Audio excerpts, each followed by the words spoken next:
Indonesia dikenal memiliki banyak sekali warisan budaya yang kaya. Tidak hanya memiliki nilai sejarah, namun banyak manuskrip kuno juga yang memiliki nilai seni dan sastra, bahkan syarat akan nilai spiritual atau keagamaan. Salah satunya adalah La Galigo. Surek Galigo, La Galigo, atau disebut juga La Galigo adalah sebuah epik mitos penciptaan dari peradaban Bugis di Sulawesi Selatan yang ditulis oleh Kholik Puji antara abad ke-13 hingga ke-15 dan dikemas dalam bentuk puisi bahasa Bugis kuno dan ditulis dalam aksara Lontara Bugis kuno. Untuk mengenal La Galigo lebih jauh, mari kita simak video berikut. 5 fakta unik tentang La Galigo. Diakui sebagai Memory of the World oleh UNESCO. Bermaksud mengantisipasi hilangnya khasanah kuno ini, Indonesia dan Belanda berkolaborasi mengusulkan La Galigo masuk daftar World Heritage di UNESCO. Sejak 2011, naskah kuno La Galigo telah ditetapkan UNESCO sebagai Memory of the World, sekaligus menjadi sastra terpanjang di dunia.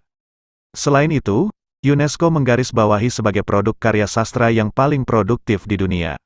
Jumlah halamannya mencapai 6.000 lembar dan terdiri atas 300.000 baris. Jauh lebih panjang dari epik Mahabharata dan Ramayana milik India, dan juga lebih panjang daripada Homerus milik Yunani. Memiliki naskah yang istimewa, di mata sejumlah sejarawan. Epos La Galigo memiliki sejumlah keistimewaan, di antaranya, isi ceritanya terdiri puluhan episode atau jalan cerita bercabang dengan penulisan mengikuti aturan sastra yang ketat. Epos La Galigo juga ditemukan dalam berbagai versi, serta serpihan-serpihannya ditemukan di luar Sulawesi Selatan seperti di Sulawesi Tengah, Sulawesi Tenggara, Gorontalo, Kelantan, dan bahkan Trengganu atau Semenanjung Melayu. Selain itu, teks La Galigo cukup banyak tersebar di berbagai perpustakaan di negara-negara Eropa maupun Amerika.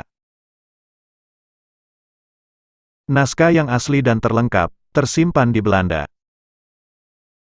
Naskah La Galigo yang asli dan terlengkap, tersimpan di Perpustakaan Universitas Leiden Belanda. Terdapat ratusan naskah di sana.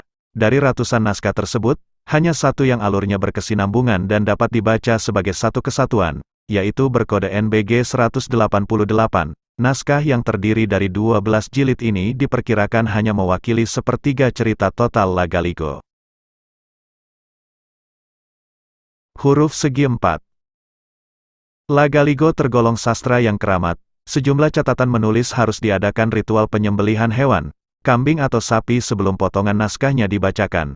Pembacaannya pun tidak dalam hati, melainkan dinyanyikan oleh seorang pas surek pada acara-acara seperti pernikahan, pindah rumah baru, tolak bala, atau sebelum turun ke sawah untuk menanam atau memanen. Daya tarik lain dari La Galigo, ialah ukuran keseluruhan teks tersebut sangatlah besar, dan sering disebut dengan istilah lokal, uki, sula faepa, atau huruf segi 4. La Galigo menjadi perhatian dunia. La Galigo menjadi perhatian masyarakat dunia setelah sutradara avant-garde terkenal dari Amerika Serikat, yang bernama Robert Wilson membawa teks ini ke panggung teater internasional. Pertama kali dipentaskan di Singapura pada tanggal 20–23 Maret tahun 2004. Selang 2 bulan kemudian dipentaskan ke negara-negara Eropa, bermula dari Amsterdam pada tanggal 12, 14, dan tanggal 15 Mei tahun 2004, dilanjutkan ke Barcelona tanggal 20–23 Mei tahun 2004, lanjut di Madrid tanggal 30 Mei hingga tanggal 2 Juni tahun 2004, menyusul di Lyon, Perancis pada tanggal 8–10 Juni tahun 2004, dan berakhir di Ravenna, Italia pada tanggal 18–20 Juni tahun 2004. Pementasan teater La Galigo berlanjut ke negeri Paman Sam, berlangsung di kota New York pada tanggal 13–16 Juli tahun 2004. 2 tahun berselang, La Galigo dipentaskan di Indonesia, yakni di Jakarta pada tanggal 10–12 Desember tahun 2006. Dan setelah menjelajah dunia hampir 7 tahun, La Galigo dibawa pulang dan dipentaskan di tanah kelahirannya Makassar, pada tanggal 23–24 April tahun 2011. Pada tahun yang sama ini pula lah, UNESCO menetapkan La Galigo sebagai Memory of the World dalam bentuk pusaka dokumenter.